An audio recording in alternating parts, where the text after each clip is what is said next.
చంద్రబాబు నాయుడు గారిని ముఖ్యమంత్రి చేశాం, ఎంపీగా మొట్టమొదటిసారిగా నాకు కూడా గెలిపించారు. కానీ తెలుగుదేశం మాత్రం పాతపట్నంలో గెలిపించుకోలేకపోయాం. అలాగే 2019 ఎన్నికలు వచ్చాయి, ప్రభుత్వం పోయింది, మనకి ఎంపీ సెగ్మెంట్ మిగిలినా సరే మళ్ళీ మన ఎమ్మెల్యేగా గెలిపించుకోలేకపోయాం. తీరా 2024 ఎన్నికలకు వచ్చినప్పటికీ అందరూ కూడా నిర్ణయించుకున్నారు, ఇంకా అయిపోయింది. 3 పర్యాయాలు వేరే వాళ్ళకి మనం అవకాశం ఇచ్చాం, వేరే పార్టీలకు మనం చూసాం. తెలుగుదేశం మాత్రం పాతపట్నంలో గెలిపించుకోలేకపోయామే. ఈసారి చరిత్ర తిరగరాయాలని 3 ఎన్నికల తాలూకా వడ్డీతో సహా ఈసారి గెలిపించి పాతపట్నం చరిత్రలోనే ఎక్కడా లేని విధంగా ఈసారి మనం ఎమ్మెల్యేగా గోవిందరావు గారిని, అలాగే ఎంపీగా కూడా 3వ హ్యాట్రిక్ గా నాకు కూడా గెలిపించినటువంటి పాతపట్నం ప్రజలందరికీ కూడా శిరస్సు వంచి మరొకసారి మీ అందరికీ కూడా ప్రాధాన్యవందనం తెలియజేసుకుంటున్నాను. మీరు పడినటువంటి కష్టం వల్ల, మీరు చేసినటువంటి కృషి వల్ల, మీ అందరి తాలూకా సహకారం వల్లే ఈ రోజు గొప్ప పదవుల్లో మేము ఉన్నామనంటే అది మా గొప్పతనం కాదు, పాతపట్నం ప్రజల తాలూకా గొప్పతనమని మళ్ళీ తెలియజేసుకుంటున్నాను. మీ అందరూ ఇచ్చినటువంటి కార్యక్రమం వల్ల ఈ రోజు ఒక మంచి స్థాయిలో ఉన్నాం. ఈ రోజు చంద్రబాబు నాయుడు గారు, పవన్ కళ్యాణ్ గారు, మోదీ గారి తాలూకా సహకారంతో దేశంలో, రాష్ట్రంలో ఎన్డీఏ ప్రభుత్వాన్ని మనం ఏర్పాటు చేసుకున్నాం. మీ తాలూకా పని మీరు సక్రమంగా చేశారు. ఎన్నికల్లో మేము ఒకటే కోరిక కోరాం, దుర్మార్గమైనటువంటి ప్రభుత్వం ఉంది, అరాచకాలు సృష్టిస్తున్నారు, అవినీతి చేస్తున్నారు, ప్రజల తాలూకా ఒక్క పని కూడా సక్రమంగా చేయకుండా ఎన్నో ఇబ్బందులు పెడుతున్నారు, మీ స్వేచ్ఛని, మీ స్వాతంత్రాన్ని కూడా హరించారు, ఒక్కసారి ఆలోచించండి. ఎన్నికల ముందు మీ అందరికీ కూడా కోరితే మీరు ధైర్యంగా ముందుకొచ్చారు. మీరు ధైర్యంగా వచ్చి మీ తాలూకా భవిష్యత్తుని, మీ పిల్లల తాలూకా భవిష్యత్తుని అన్నిటి కూడా బాగుండాలి, ఒక బంగారు పాట ఉండాలంటే అది చేయగలిగినటువంటి దమ్ము, సత్తా ఉన్న నాయకుడు నారా చంద్రబాబు నాయుడు గారు. ఆయనకి మళ్ళీ మనం గెలిపించుకోవాలని అందరూ కూడా కలిసి కట్టుగా ఈ రోజు గెలిపించారు. గెలిపించిన తీరు కూడా చూసారా? రాష్ట్రంలో ఎన్నెన్నో ఎమ్మెల్యే సెగ్మెంట్లు 175 ఉంటే 175లో 164 సీట్లు మన ఎన్డీఏ ప్రభుత్వమే కైవసం చేసుకున్నారంటే ఆ వాతావరణం కేవలం పాతపట్నంలోనే కాదు, ఇచ్చాపురంలోనే కాదు, కొత్తలోనే కాదు, అనంతపురం కాదు, నెల్లూరు కాదు, విజయవాడ కాదు, దేశంలో, రాష్ట్రంలో నలుగురు ఎక్కడికి వెళ్ళినా సరే అందరి ఆలోచన కూడా ఒక్కటే, రాష్ట్రం మళ్ళీ బ్రతికి బట్ట కట్టాలంటే చంద్రన్న ముఖ్యమంత్రి కావాలి, పవన్ కళ్యాణ్ గారు తోడు కావాలి, అలాగే ప్రధానమంత్రి మోదీ గారు తోడు కావాలని అందరూ ఒకే ఆలోచనతో గెలిపించారు. ఆ గెలిపించిన తర్వాత 100 రోజులు మీరు ఏ అభిమానంతో గెలిపించారో ఆ అభిమానాన్ని నిలబెట్టాలని ఒక పక్కన రాష్ట్రం అంతా కంగాలు చేసేశారు ముందున్నటువంటి జగన్మోహన్ రెడ్డి వాళ్ళ తాలూకా గ్యాంగ్. ఎక్కడ ఏ పని చేయాలన్నా సక్రమంగా ఏదీ లేదు. అయినా సరే ప్రజలు మన మీద నమ్మకం పెట్టుకున్నారు. ఆ నమ్మకాన్ని ఒమ్ము చేయకూడదని 100 రోజుల్లోనే ఇచ్చినటువంటి మాట ప్రకారం 3000 పెన్షన్ 4000 చేసినటువంటి ఘనత మన ఎన్డీఏ ప్రభుత్వం తెలియజేస్తున్నారు. ఒక్కసారి పాత ప్రభుత్వం గుర్తు చేసుకోండి. జగన్మోహన్ రెడ్డి కూడా ఓట్లేస్తే 1000 పెంచుతామన్నాడు, కానీ ఎన్ని సంవత్సరాలు పట్టింది 1000 పెంచడానికి? 250 మళ్ళీ గట్టిగా అడిగితే 250. తీరా ఎన్నికలు వస్తే చెప్పులు పట్టుకుంటారేమో అని అప్పుడు 250. మేము ఎలా చేశాం?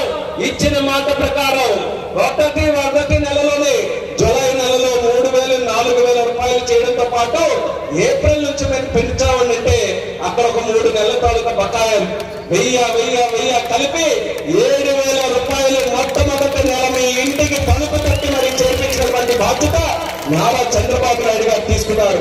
అలాగే వికలాంగుల తాలూకా పెన్షన్లు 3000ని 6000 రూపాయలు చేశాం. అంటే ఆడపడుచుల్ని మనం చక్కగా చూసుకోవాలి, ఆడపడుచులకి ఇబ్బందులు లేకుండా చూసుకోవాలని ఒక్కొక్క కార్యక్రమం చేయాలనే పట్టుదలతో పెన్షన్లతో మొదలు పెట్టాం. అన్నా క్యాంటీన్లు మళ్ళీ మీకోసం పెట్టాం. ఎవరు తింటున్నారు అన్నా క్యాంటీన్లో భోజనం? రామ్మోహన్ నాయుడు తింటున్నారా రోజు వచ్చి? కలెక్టర్ గారు తింటున్నారా? లేకపోతే మామిడి గోవిందరావు గారు తింటున్నారా? పేద ప్రజలు తింటున్నారు. 5 రూపాయలకి చక్కగా భోజనం చేస్తే ఖర్చు తగ్గుతుంది, ఇల్లు చక్కగా గడుస్తుంది. మా మీద ఇబ్బంది లేకుండా కూలి పని చేసుకునే వాళ్ళు, కష్టపడే లేబర్ ఎవరైతే ఉన్నారో వాళ్ళ కోసం చక్కగా అన్నా క్యాంటీన్లని ఆ రోజు చంద్రన్న పెడితే ఈ దుర్మార్గులు వచ్చిన తర్వాత అన్నా క్యాంటీన్లు కూడా రాష్ట్రంలో లేకుండా చేశారు. అందుకనే మళ్ళీ చంద్రన్న వచ్చిన తర్వాత 100 రోజుల్లోనే 150కి పైగా 100 అన్నా క్యాంటీన్లు తెరిచి ఆ పేదవాళ్ళ తాలూకా ఆకలి కడుపుల తాలూకా మంటలు తీర్చామని చేస్తామని ఈ సందర్భంగా తెలియజేసుకుంటున్నాను. అలాగే ముఖ్యంగా మన పిల్లలు ఉన్నారు, ఉద్యోగాల కోసం ఆరాటం, నిత్యం కోచింగ్లని డబ్బులు కాబట్టి ఏ కోచింగ్ సెంటర్లోనో ఎక్కడ కాలేజీల్లోనో చదువుకుంటున్నారు, కానీ ఒక్క ఉద్యోగం కూడా లేదు. ఎందుకు లేదు ఉద్యోగాలు? జగన్మోహన్ రెడ్డి ముఖ్యమంత్రిగా ఉంటే ఒక్క కంపెనీ కూడా ధైర్యం చేయలేదు ఆంధ్రప్రదేశ్ రాష్ట్రంలో రావడానికి. కంపెనీ వస్తే కంపెనీలో వాటాలు అనుకుని వాళ్ళే చేస్తే కంపెనీలు బ్రతికేదలాగా, ఉద్యోగాలు ఇచ్చేదలాగా. అందుకనే ఒక్క కంపెనీ కూడా రాకుండా చేసి మన పిల్లలు పాత పట్నంలో చదువుకున్నటువంటి వారు, మన దగ్గర ఇంజనీరింగ్ చేసిన వాళ్ళు అందరూ తట్టాబుట్టా సర్దుకొని హైదరాబాద్, భువనేశ్వర్, చెన్నై, గుజరాత్ అలా వెళ్ళిపోతుంటే చూస్తూ ఆవేదన కలిగి చాలా బాధపడ్డాం. ఆ పరిస్థితులు మళ్ళీ మారాలని వచ్చిన వెంటనే మెగా డిఎస్సి మీద సంతకం పెట్టి 16,000 ఉద్యోగాలకి నాంది పలికినటువంటి ప్రభుత్వం మన ఎన్డీఏ ప్రభుత్వాన్ని కూడా తెలియజేస్తున్నారు. ఆ రోజు ల్యాండ్ టైటిలింగ్ యాక్ట్ మాకంటే ఎక్కువగా ప్రజలందరూ కూడా దాని మీద విప్లవం సృష్టించారు. మా భూములు మా దగ్గర ఉంటాయో లేదో మాకు నమ్మకం తెలియట్లేదు. పాసు పుస్తకాల మీద చూస్తే మా ఫోటోల కంటే ముఖ్యమంత్రి ఆ జగన్మోహన్ రెడ్డి ఫోటో కనబడుతుంది. పొలాల్లోకి వెళ్తే మా తాలూకా ఆస్తుల్లో జగన్ పేరుతో రాళ్లు కనబడుతున్నాయి. అసలు మా ఆస్తి మాకు మిగులుతుందా లేదా అని భయపడ్డారు. ల్యాండ్ టైటిలింగ్ యాక్ట్ వస్తుందనంటే ఆ రోజు హామీ ఇచ్చావు, ఎన్నికలు అయిన వెంటనే రద్దు చేస్తామని ఇచ్చిన మాట నిలబెట్టుకుని ల్యాండ్ టైటిలింగ్ యాక్ట్ కూడా రద్దు చేసి మీ తాలూకా ఆస్తులు మీ దగ్గరే భద్రంగా ఉండే విధంగా చూసామన్నది ఈ సందర్భంగా తెలియజేస్తున్నాం. ఇలా అంచెలంచెలుగా అంటే రాష్ట్ర ప్రభుత్వం అలాగే కేంద్ర ప్రభుత్వం నరేంద్ర మోడీ గారు ఆయన కూడా సహకరిస్తున్నారు. రాష్ట్రం డెవలప్ చేయాలని ఆయన కూడా ఒక చెయ్యి మన రాష్ట్రం మీద పెడుతున్నారు. అందుకనే ఎప్పుడూ లేని విధంగా మన అమరావతి రాజధానిని పూర్తిగా నాశనం చేయాలని గత ప్రభుత్వం చర్యలు తీసుకుంటే మన ప్రభుత్వం వచ్చిన తర్వాత ఆంధ్రప్రదేశ్ కి బ్రహ్మాండమైనటువంటి రాజధాని అమరావతిలో కట్టాలని బడ్జెట్ ద్వారా 15,000 కోట్ల రూపాయలు శాంక్షన్ చేసుకుని చరిత్ర సృష్టించామని తెలియజేస్తున్నారు. మరొక పక్కన పోలవరం ప్రాజెక్టు మన జీవనాడి, పోలవరం పూర్తి చేసుకుంటే రాష్ట్రంలో కరువు అనే మాట లేకుండా నీళ్లు ఇచ్చాపురం నుంచి కుప్పం వరకు అందరికీ ఇవ్వచ్చు. అటువంటి ప్రాజెక్టును కూడా నాశనం చేశారు. మళ్ళీ మన ప్రభుత్వం వస్తే కేంద్రంతో సంప్రదింపులు చేశాం. పోలవరాన్ని ఎలాగైనా బ్రతికించి పూర్తి చేయాలంటే అక్షరాల 12,130 కోట్లు ఇచ్చి పోలవరాన్ని కూడా ముందుకు నడిపించే కార్యక్రమం దేశ ప్రధానమంత్రి నరేంద్ర మోదీ గారి సహకారంతో మనం చేస్తున్నాం. అలాగే వెనుకబడినటువంటి జిల్లాలకి నిధులు, ఎక్కడికక్కడ ఇండస్ట్రీ పార్కులు పెట్టడానికి కేంద్రం మనకి సహకరిస్తుంది. ఇవి ఎందుకు చెప్తున్నామనంటే 100 రోజుల్లో ఒక పక్కన కష్టాలు మన భుజాల మీద ఉన్నా సరే చంద్రన్న మోదీ గారు, పవన్ కళ్యాణ్ గారి సహకారంతో ఒక్కొక్క కార్యక్రమం చేసుకుంటూ వెళ్తున్నాం. ఇప్పుడే అచ్చెన్నాయుడు గారు కూడా చెప్పారు, దీపావళి వస్తానే 3 గ్యాస్ సిలిండర్ల తాలూకా హామీ కూడా మా ఆడపడుచులకి నిజం చేసి అది కూడా చేయిస్తామని ఈ సందర్భంగా హామీ ఇస్తున్నాం. రాష్ట్రం అలాగా అంచెలంచెలుగా కట్టెక్కుతుంటే ఆ పథకాలన్నీ కూడా మీకు అన్ని కూడా చేయొచ్చు.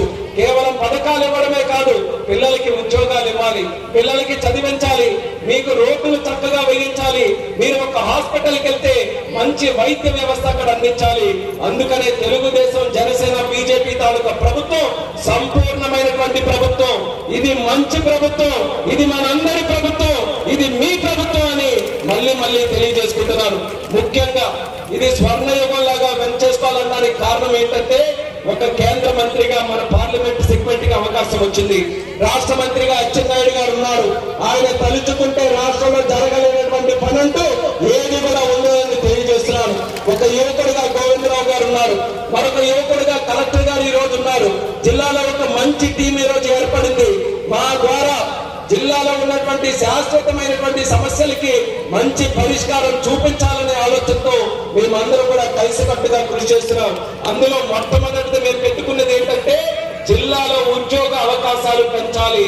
ఎక్కడ చూసినా సరే శ్రీకాకుళం జిల్లా వాళ్ళు కష్టాన్ని నమ్ముకొని ఇక్కడ నుంచి వెళ్ళిపోతున్నారు. నిజంగా పాతపట్నంలో మనం ఇంటింటికి వెళ్ళి ఏడితే పాతపట్నంలో ప్రతి ఇంటి తాలూకా వ్యక్తి కూడా హైదరాబాద్ లో మోసాపేటలో దొరుకుతారు. హైదరాబాద్ లో ఎక్కడెక్కడ కాలనీలు చూసినా సరే మన పాతపట్నంలో ఉన్నటువంటి వ్యక్తులు ఉన్నారు. చెన్నైలో ఉన్నారు, నెల్లూరులో ఉన్నారు, విజయవాడలో ఉన్నారు. ఇలా ఏదేదో ప్రాంతాలకు ఎందుకు వెళ్ళిపోతున్నారు? ఇక్కడ సరైన ఉద్యోగాల అవకాశాలు లేక. అందుకని ఈ 5 సంవత్సరాల్లో కంపెనీలు ఇక్కడికే తేవాలని, ఇండస్ట్రీస్ ఇక్కడికే తేవాలని, అలాగే అచ్చెన్నాయుడు గారి ఆధ్వర్యంలో టెక్కల అనకాపల్లిలో ఒక బ్రహ్మాండమైనటువంటి పోర్టు కూడా ఏర్పడుతుంది. ఆయన జిల్లా ప్రజలకి హామీ ఇచ్చారు. సంవత్సరంలోనే షిప్ ని అక్కడ తెచ్చి ఆపించే బాధ్యత నేను తీసుకుంటానని ఆయన కూడా హామీ ఇచ్చారు. మరి నా తరపున నా శాఖ ఏంటి? విమానయాన శాఖ, ఫ్లైట్ల తాలూకా శాఖ, ఎయిర్పోర్టుల తాలూకా శాఖ. అందుకనే ఆ శాఖ ద్వారా మన ప్రాంతానికి కూడా లబ్ధి జరగాలని భోగాపురంలో ఎయిర్పోర్ట్ ఉంటే దాన్ని కూడా స్పీడప్ చేస్తాం. 6 నెలల ముందే దాన్ని కట్టి రాష్ట్ర ప్రజలకు అంకితం చేయాలని పట్టుదలతో కార్యక్రమం చేస్తున్నాం. అయినా ఎక్కడో చిన్న ఇది ఉండింది, భోగాపురం కట్టిన విజయనగరంకి వెళ్ళిపోతుందేమో. విమానయాన శాఖ మంత్రిగా శ్రీకాకుళం ఉంటే ఇక్కడ ఎయిర్పోర్ట్ లేకపోతే ఎలాగా? మన టైంలో ఇక్కడ ఎయిర్పోర్ట్ కూడా కట్టి చూపించాలని ల్యాండ్ గురించి కూడా అన్వేషిస్తున్నాం. బ్రహ్మాండమైన ల్యాండ్ కనపడితే ఆ అచ్చెన్నాయుడు గారు షిప్ ఎలా తెస్తారో ఎయిర్ ఫ్లైట్ తెచ్చే బాధ్యత నేను తీసుకుంటానని కూడా ప్రజలందరికీ హామీ ఇస్తున్నారు. ఎందుకనంటే అలాంటి పెద్ద ప్రాజెక్టులు మన జిల్లాలో జరిగితే దానికి అనుబంధ సంస్థల కింద చాలా వస్తాయి. ఉద్యోగాలు వచ్చే కంపెనీలు మన దగ్గర పెడతారు. వాళ్ళకు నమ్మకం ఉంటుంది. అలా కంపెనీలు వస్తే మన పిల్లలు ఎక్కడికి వెళ్లకుండా ఇక్కడే ఉద్యోగాలు ఇచ్చే అవకాశం ఉంటుంది. కాబట్టి దాని మీద పెద్ద ఎత్తున మేము దృష్టి పెట్టాం. ప్రజలు కూడా ఆ విధంగా సహకరించండి. కంపెనీల్ని మనం ప్రోత్సహించాలి, వచ్చే వాళ్ళని మనం ప్రోత్సహించాలి. చక్కగా వ్యాపారం చేసుకొని కంపెనీ చేసుకుంటే ఆ లబ్ధి మన పిల్లలకి వచ్చే విధంగా మనం కూడా చర్యలు తీసుకోవాలి. ఆ ఆలోచనతో మేము పనిచేస్తున్నాం. దానికి సంపూర్ణమైనటువంటి మద్దతు పాతపట్నం నియోజకవర్గం నుంచి మీరందరూ కూడా ఇస్తే 7 నియోజకవర్గాల్లో ముందంజలో పాతపట్నం నిలబెట్టే బాధ్యత నాది అనేది మరొకసారి సందర్భంగా హామీ ఇస్తున్నాను. అలాగే మన లోకేష్ అన్న గారు ఆయన కూడా మన ప్రాంతానికి వచ్చినప్పుడు ఒక హామీ ఇచ్చారు. ఎక్కువ మంది మన దగ్గర ఎక్స్ సర్వీస్ మెన్లు ఉన్నారు, ఆర్మీలో పనిచేసినటువంటి వారు. వాళ్ళ తాలూకా బాగోతులు కూడా చూసుకోవడానికి కార్పొరేషన్ ఏర్పాటు చేస్తామని మన జిల్లా వచ్చిన తర్వాత హామీ ఇచ్చారు. మొన్న కేబినెట్ లో చూసాం, ఎక్స్ సర్వీస్ మెన్ తాలూకా కార్పొరేషన్ కూడా మన ప్రభుత్వం ఏర్పాటు చేసి వాళ్ళకి కూడా కావాల్సినటువంటి విధంగా నిధులు కేటాయించి ముందుకు నడిపిస్తున్నాం. అంటే ఏ హామీ ఇచ్చినా సరే ఎన్నికలు వచ్చాయి, హామీలు ఇచ్చాం, ఓట్లేశారు, అన్ని అయిపోయినాయి అనేది కాదు. ప్రతి ఒక్కటి కూడా నోట్ చేసుకొని ఆ రోజు ఏ హామీలు అయితే ఇచ్చామో అన్ని కూడా పూర్తి చేయాలని ఒక సంకల్పంతో, ఒక పవిత్రతతో మేమందరం కూడా పనిచేస్తున్నాం. మీరు ఇదే ప్రోత్సాహం మాకు అందిస్తే ఈ రోజు చూస్తున్నారు, దేశ స్థాయిలో శ్రీకాకుళం జిల్లాకు గుర్తింపు వచ్చే విధంగా కేబినెట్ మంత్రిగా పనిచేస్తున్నాను. దేశంలో ఉన్నటువంటి ఎయిర్పోర్ట్ వ్యవస్థలు కానీ, దేశంలో ఉన్నటువంటి విమానయాన శాఖ రంగం కానీ ఇంకా ముందంజలో ఉండాలని ఒక తపనతో నేను ప్రయత్నిస్తున్నాను. చాలా మందికి అనిపించవచ్చు విమానయాన శాఖ అంటే దానికంటే ఇంకా పెద్ద పెద్ద శాఖలు ఉన్నాయి, దానికంటే పెద్ద పెద్ద కేంద్ర మంత్రులు ఉన్నారని. కానీ అవకాశం మనకి దీనికి మంత్రిగా వచ్చింది. దీనికి మంత్రిగా వస్తే నేను ఒకటే అన్నాను ఆ రోజుల్లో, గడ్కరీ గారేమో రోడ్ల తాలూకు మంత్రిగా ఉన్నారు. గడ్కరీ గారికి ముందు రోడ్లకు మంత్రి ఎవరు ఉన్నారు అంటే చాలా మందికి తెలియదు. కానీ గడ్కరీ గారు వచ్చిన తర్వాత ఒక మార్పు తీసుకొని వచ్చారు. ఈ రోజు ఎవరికి అడిగినా సరే దేశంలో రోడ్ల తాలూకు కేంద్ర మంత్రి ఎవరంటే నితిన్ గడ్కరీ అని చెప్తున్నారు. అలాగే కేంద్ర విమానయాన శాఖ కూడా గతంలో ఎంతమంది పనిచేసినా భవిష్యత్తులో విమానయాన శాఖ పేరు తీసుకున్నప్పుడు మన శ్రీకాకుళం జిల్లా పేరు రామ్మోహన్ నాయుడు అనే పేరు తీసుకునే విధంగా బ్రహ్మాండంగా ఈ రంగం చక్కదిద్దాలని నా వంతుగా దేశ స్థాయిలో కూడా ప్రయత్నం చేస్తున్నారు. ఇంకా చాలా ఎయిర్పోర్ట్లు దేశ స్థాయిలో కట్టాల్సి ఉన్నాయి. అన్నిటికీ కూడా నండుకు నడుస్తూ మోదీ గారి తాలూకా సహకారంతో అన్ని కార్యక్రమాలు చేస్తున్నాం. కానీ ఈ ఉన్నటువంటి పదవులు మన ప్రాంతానికి, మన జిల్లాకి, మన నియోజకవర్గానికి ఉపయోగపడే విధంగా కార్యక్రమాలు చేయాలనేది మా తాలూకా ఆలోచన. ఎక్కడెక్కడైతే ఇంకా మీ దృష్టిలో ఉండొచ్చు, ఇంకా ఇది జరగలేదు, ఇంకా ఆ కార్యక్రమం ఉందని ప్రతి ఒక్కటి దృష్టి పెట్టి అంచెలంచెలుగా రాబోతున్నటువంటి రోజుల్లో ప్రతి ఒక్కటి కూడా చేస్తాం. మీకు అనుగుణంగానే చేస్తాం. మీరు కూడా గమనించండి, 5 సంవత్సరాలు వాళ్ళ తాలూకా పరిపాలనలో ఎవరికి కూడా ప్రశాంతత ఉండేది కాదు. ఇలా మీటింగ్ జరుగుతుందంటే భయంతో వచ్చేవారు. తిరిగి వెళ్ళడానికి కూడా అవకాశం లేదు. అన్ని లాకలు పెట్టేసి వాలంటీర్లు అందరూ చూసేవారు, ఎవరు కదిలితే ఎక్కడ కట్ చేస్తామో అన్నటువంటి భయం ప్రతి ఒక్కరికి కూడా, ముఖ్యంగా ఆడపడుచులందరికీ ఉండేది. కానీ ఇప్పుడు అలాంటి భయం ఏమీ లేదు. నేను కఠిన చేసేవాళ్ళం కాదు, సేవ చేసేవాళ్ళం. మీకు ఎలా ఉంటే అలా నచ్చితే అలా ఉండండి. మీకు కష్టం వచ్చినప్పుడు మీ తాలూకా కష్టాన్ని, ఆ బాధ్యతను తీసుకొని మీకు చుట్టంగా చూసుకునేటటువంటి బాధ్యత ఈ ప్రభుత్వం తీసుకుంటుందనేది మీ అందరికీ కూడా హామీ ఇస్తున్నాం. రాబోతున్న కార్యక్రమాలు అన్ని కూడా రాబోతున్న రోజుల్లో ఒక్కొక్కటిగా చేస్తామని మళ్ళీ హామీ తెలియజేసుకుంటూ, మరి ముఖ్యంగా మా గోవిందన్న అడిగినటువంటి విషయాల్లో మరి ముఖ్యమైనటువంటిది ఐటీఐ కూడా ఒకటి అడిగాడు. ఐటీఐకి కూడా ఖచ్చితంగా ఇంకో ప్రపోజల్ పెట్టి పాతపట్నం ఒకటి ఇచ్చాపురంలో కూడా రిక్వైర్మెంట్ ఉంది. ఈ రెండు ప్రాంతాల్లో కూడా ముందుగా ఐటీఐ స్టార్ట్ చేయడానికి మా తరఫున కార్యాచరణ మొదలు పెడతామని తెలియజేసుకుంటున్నాం. అచ్చెన్నాయుడు గారు హాస్పిటల్ గురించి చెప్పారు. రోడ్లు కూడా చాలా అస్తవ్యస్తంగా ఉన్నాయి. దానికి మనం ఐటీడీఏని కానీ తెచ్చుకుంటే ఐటీడీఏ ద్వారా గ్రామీణ ప్రాంతాలు ముఖ్యంగా గిరిజన ప్రాంతాలు ఏవైతే ఉన్నాయో ఆ ప్రాంతాల్లో రోడ్లు వేసుకోవచ్చు. దానికి కూడా ముందుకు నడిపిస్తున్నాం. మన ప్రాంతానికి మన ఐటీడీఏ ఉండే విధంగా ప్రభుత్వం తాలూకా సహకారంతో అది కూడా ఏర్పాటు చేస్తామని ప్రజలందరికీ కూడా ఈ సందర్భంగా హామీ ఇస్తున్నాం. ఇక ఎంపీ నిధులు నా చేతుల్లో ఉన్నటువంటి విషయం గత 5 సంవత్సరాలు ప్రభుత్వాలు లేకపోయినా మీరు లెక్కబెట్టి చూడండి, అత్యధిక నిధులు నేను పాతపట్నం నియోజకవర్గానికే కేటాయించాను.